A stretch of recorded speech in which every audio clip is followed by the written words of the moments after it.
Paris रे आयोजित Olympic रे गत गुरुवार संध्यारे भारतीय पुरुष हॉकी दल स्पेन को 2-1 गोल रे परास्त करी कांस्य पदक जीति एक नुआ इतिहास रचिथिला। उल्लेखयोग्य भारतर पुरुष हॉकी दल प्राय 41 वर्षर पदक मरुड़ी पर 2020 मसीह टोकियो ओलंपिक रे कांस्य पदक विजयी होइथिला। एही सफलता को दोहराइबा सहित क्रमागत द्वितीय कांस्य पदक जीतिबार गौरव अर्जन करिछि भारतीय हॉकी दल। किंतु एही विरल सफलता पछरे जे व्यक्तिगत प्रोत्साहन और आंतरिक उद्यम रही ताहाको मध्य क्रीड़ा प्रेमी माने भूली जाई नाहंती।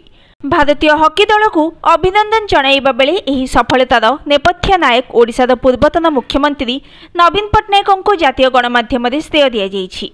एही सफलता पछर कहानी और भारतीय हॉकी को ओडिशार विशेषकर नवीन बाबूंकर अवदान विषय जानिबाको हेले भारतर गौरवमय हॉकी इतिहासर किंचित पश्चात अवलोकन करने पड़िबो। ओलंपिक रे भारतीय हॉकी दलर एक गौरवमय इतिहास रही।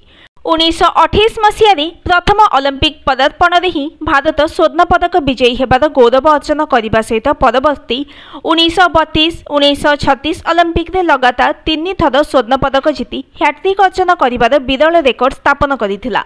परवर्ती समय 1948 पुणी थे क्रमागत 1956, 1960 और 1964 एवं 1980 भारतीय हॉकी दल स्वर्ण पदक विजयी हुई विश्व हॉकी क्रीडा रे आधिपत्य जाहिर करथिला। 1932 रु 1980 पर्यंत समय को भारतीय हॉकी स्वर्णिम युग बोली कहुए। 1952 ओलंपिक रे भारत को रौप्य पदक एवं 1968 और 1972 ओलंपिक रे कांस्य पदक रे संतुष्ट हेबाकु पड़िथिला। 1976 ओलंपिक रे प्रथम थर पई एस्ट्रोटर्फ पड़िया रे एही क्रीड़ा अनुष्ठित होइथिला एवं भारत कौनसी पदक हासिल करिबारे सक्षम होई नथिला। 1980 मस्को ओलंपिक पर भारतीय हॉकी दल दीर्घ 40 वर्ष पर्यंत कौनसी पदक हासिल करि पारि नथिला। भारतीय हॉकी दलर प्रदर्शन रे अचानक पतनर एक प्रमुख कारण भाव में एस्ट्रोटर्फर प्रयोग को विवेचना करा जाए। हॉकी विशेषज्ञों मतरे घास पड़िया तुलन में एस्ट्रोटर्फ रे बॉल अधिक गति में आसुथिबारु एहा सहित निजको खाप खुआइबा पई एस्ट्रोटर्फ पड़िया रे नियमित अभ्यास जरूरी। एस्ट्रोटर्फ व्यय सापेक्ष होइथिबारु भारत रे हाथ गणति एभली पड़िया उपलब्ध थिला। एणु 2008 ओलंपिक्स रे खेलिबा पई भारतीय हॉकी दल योग्यता मध्य हासिल करि पारि नथिला। परवर्ती 2012 ओलंपिक रे जदिओ भारतीय हॉकी दल अंशग्रहण करने को योग्यता हासिल करथिला 12टी दल मध्य शेष स्थान रे रहिथिला। 2016 ओलंपिक रे मध्य सेपरि किछि उल्लेखनीय सफलता हासिल करि पारि नथिला। अपरपक्षे भारतीय हॉकीर विकास पई कार्य करुथिबा सर्वोच्च संस्था हॉकी इंडिया अनेक आह्वानर सम्मुखीन होइथिला। अंतर्जातीय स्तर में प्रदर्शन लगातार निम्नगामी होउथिबा कारणरू हॉकी पई प्रोत्साहन प्रदान करने देशर उद्योग संस्था माने आगपरी आग्रह प्रकाश करिनथिले। भारतीय हॉकी दलर प्रमुख प्रायोजक सहारा इंडियार आर्थिक स्थिति दुर्बल होई पड़िथिबा कारणरू हॉकी इंडिया मध्य समस्यार सम्मुखीन होइथिला। आवश्यक भित्तिभूमि निर्माणर आवश्यकता सहित खेलाड़ी मानकु विश्वस्तरीय प्रशिक्षणर व्यवस्था जोगाई देबा हॉकी इंडिया पई प्रमुख आह्वान होइथिला।